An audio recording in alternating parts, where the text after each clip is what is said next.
Oke, gue udah pakai MacBook Pro M3 Pro 14 inci ini selama beberapa minggu terakhir. Dan di video kali ini, gue mau share ke teman-teman beberapa settings yang perlu kalian nyalain atau matiin ketika baru ganti ke MacBook ini. Well, sebenarnya nggak cuma buat MacBook Pro M3 Pro aja sih, tapi kebanyakan dari settings yang kita bahas di video kali ini juga udah ada di MacBook tipe sebelumnya. Jadi kalian juga bisa ikutin tips-tipsnya ini. Sebagai catatan, MacBook Pro M3 Pro yang gue pakai di video kali ini sekarang menggunakan macOS Sonoma versi 14.3.1.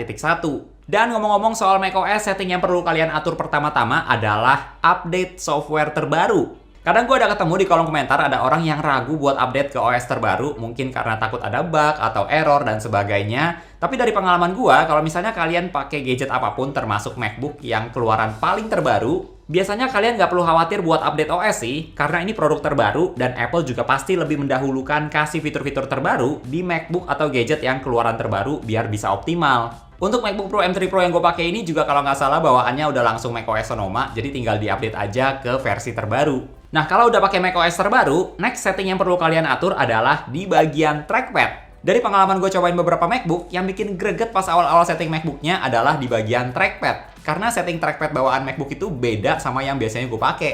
Sebenarnya gue nggak ubah banyak setting sih, tapi ada satu setting yang penting banget dan yang menurut gue wajib kalian nyalain adalah tap to click. Supaya kalian tinggal tap trackpadnya aja kalau mau klik sesuatu, nggak harus sampai tekan trackpadnya. Untuk setting lainnya di bagian trackpad, gue nggak ubah banyak. Kalian bisa lihat di bagian scroll and zoom dan more gestures juga gue biasanya nggak atur-atur lagi karena udah terbiasa kayak gini. Mungkin tiap orang bisa beda ya pengaturan trackpadnya, tapi paling nggak untuk gue pribadi, fitur tap to click itu wajib dinyalain. Next kita lanjut ke tampilan MacBook yaitu wallpaper. Nah, ada yang agak aneh dari MacBook Pro M3 Pro ini. Jadi wallpapernya yang warna hitam seperti yang ada di iklan dan juga di box MacBook ini, ternyata posisinya agak tersembunyi. Pas di setting wallpaper, kalian harus ke bagian bawah di bagian pictures, terus klik yang show all, baru kelihatan wallpaper Pro Black seperti yang ada di iklan MacBook M3 Pro ini. Seingat gue pas pertama kali nyalain MacBook ini, wallpapernya tuh pakai wallpaper landscape yang namanya Sonoma Horizon. Yang sebenarnya ini nggak hanya wallpaper biasa, tapi ini adalah footage video dengan resolusi tinggi, yang videonya hanya akan jalan pas lagi lock screen atau bisa juga kalian sebut sebagai screensaver.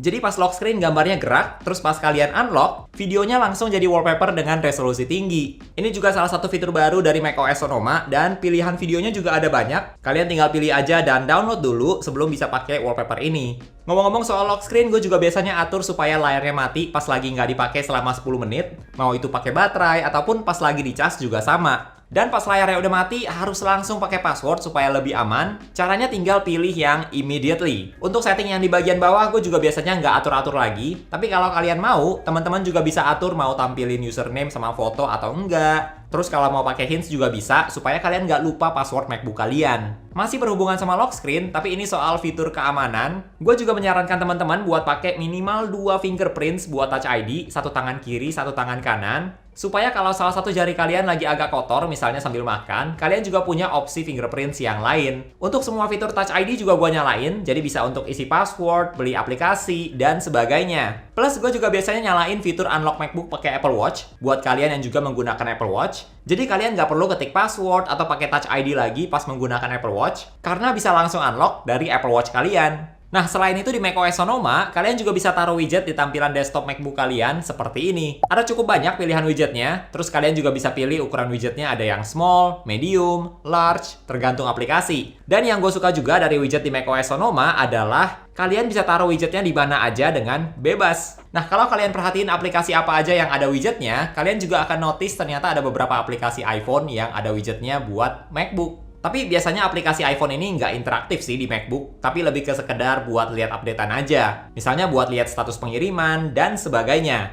Terus biar gampang lihat widget pas kalian lagi buka banyak Windows kayak gini, jangan lupa selalu nyalain fitur Click Wallpaper to reveal desktop. Jadi kalau desktop kalian lagi rame kayak gini, tinggal klik wallpapernya di mana aja, nanti teman-teman bisa langsung lihat widget kalian. Gue pribadi suka pakai widget baterai, jadi gue bisa pantau baterai semua device yang connect ke MacBook. Dan tentu saja widget aplikasi ojek online yang menurut gue ini juga bagus buat lihat status order. Menurut gue walaupun yang widget dari aplikasi iPhone nggak bisa interaktif, tapi lumayan membantu juga sih. Jadi gue nggak harus cek iPhone terus buat lihat misalnya status pengiriman. Terus kalau kita ke bagian bawah tampilan desktop di bagian dock, gue juga biasanya selalu nyalain fitur Automatically Hide and Show the Dock, karena gue nggak mau dock MacBook-nya kelihatan terus. Lalu gue juga nyalain indikator aplikasi yang lagi aktif biar nggak bingung. Jadi nanti di bawah icon aplikasinya ada titik seperti ini yang artinya aplikasi tersebut lagi aktif. Selain itu, gue juga biasanya atur posisi docknya di bagian bawah. Tapi kalau teman-teman mau, kalian juga bisa taruh dock MacBook kalian di bagian samping seperti ini. Dan gue juga biasanya pakai fitur magnification biar ada animasinya aja sih pas kursor mouse-nya lagi ada di area dock ini. Nanti icon aplikasinya bakal diperbesar. Oh ya, buat teman-teman yang mau tampilan desktop MacBook kalian jadi lebih rapi, walaupun banyak files dan folders, kalian tinggal klik kanan aja di desktop dan pilih Use Text. Nanti semua file dengan format yang sama akan ditumpuk jadi satu supaya kelihatan lebih rapi. Ini sebelum pakai fitur text dan ini setelah pakai fitur use text. Next, ada dua settings yang gue saranin kalian buat matiin, terutama buat teman-teman yang kerjaannya berhubungan dengan editing dan yang berhubungan dengan warna, yaitu fitur True Tone dan Auto Brightness. Nah, kenapa gue selalu matiin fitur True Tone dan Auto Brightness ini pas pertama kali setup MacBook? Karena gue sering pakai MacBook buat edit foto dan video yang tentunya juga banyak berhubungan dengan warna.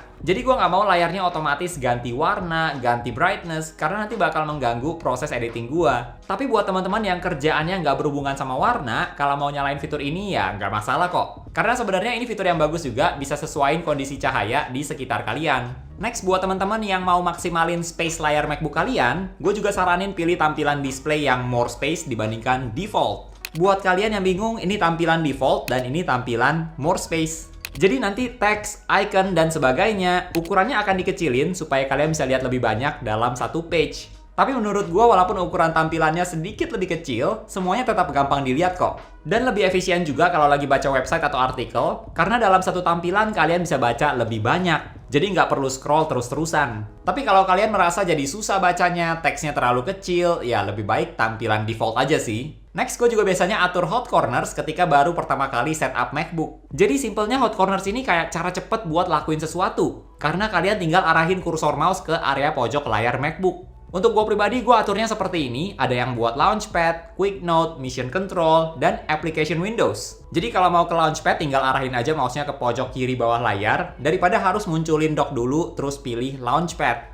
Teman-teman juga bisa cobain fungsi Hot Corners ini, mana yang menurut kalian lebih kepake. Caranya tinggal ke setting desktop and dock, terus scroll ke paling bawah, dan klik yang Hot Corners. Nanti kalian bisa cobain fungsinya satu persatu. Nah, untuk multitasking di MacBook, biasanya kan bisa dengan cara split view kiri kanan seperti ini, atau bisa juga pakai fitur Stage Manager. Tapi kalau teman-teman mau lebih fleksibel kayak gini, kalian juga bisa pakai aplikasi berbayar seperti Magnet atau Rectangle yang gratis.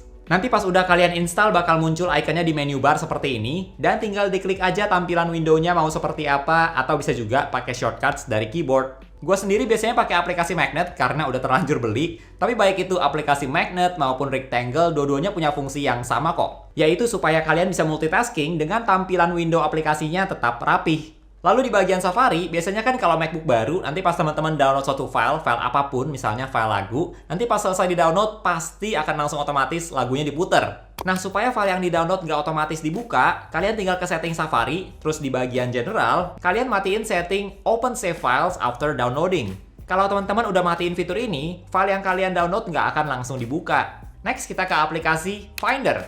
Yang pertama, gue akan saranin kalian buat nyalain setting status bar dan path bar. Jadi status bar gunanya buat kasih tahu jumlah file dalam satu folder dan kapasitas storage MacBook kalian di bagian bawah window Finder. Masih di sekitar area yang sama, sedangkan path bar gunanya buat kasih lihat ketika kalian klik satu file, filenya ini ada di dalam folder apa. Dan ini bakal membantu banget kalau misalnya folder kalian berlapis-lapis. Cara nyalain status bar dan path bar ini juga gampang banget. Pas kalian lagi buka Finder, kalian ke menu bar view dan klik yang show status bar dan path bar. Nah, masih di aplikasi Finder, gue juga ada sedikit customize toolbar di Finder. Jadi gue ada tambahin toolbar buat airdrop kayak gini, supaya nggak perlu lagi klik kanan file, pilih share, terus pilih airdrop, tapi tinggal klik filenya aja dan langsung klik airdrop di toolbar. Lumayan lah, lebih cepat 1 atau 2 klik dibandingkan cara yang manual. Buat customize toolbar di Finder, kalian tinggal ke menu bar view lagi, dan pilih yang customize toolbar. Nanti teman-teman tinggal drag and drop aja setiap icon-icon ini. So, itu dia 15 settings yang biasanya gue atur ketika ganti MacBook, termasuk pas ganti ke MacBook Pro M3 Pro ini juga.